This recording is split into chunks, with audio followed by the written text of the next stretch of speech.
This right here is eating away at your brain. You might already have the urge to scroll, and that's how we both know that your mind is getting fucked by the minute. This is why you can't focus.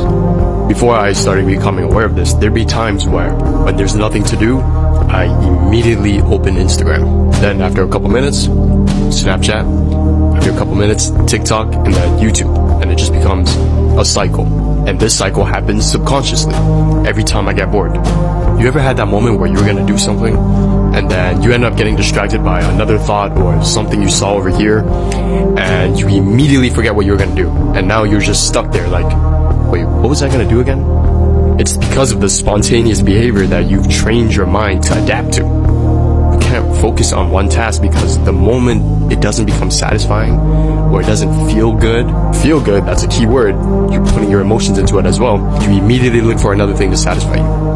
And the solution to this is to first be aware of it.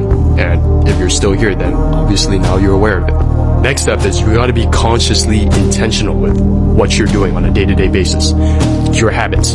If you ever catch yourself going on Instagram, ask yourself why. Is there a purpose behind it? Why am I on Instagram? No purpose? Put that shit down. Find something better to do. If you want to break that cycle, you have the decision. Now that you're aware of it, you have the choice of whether or not, once you become aware, do you stay in that loop and just say fuck it because I have nothing else better to do? Or do you make that change?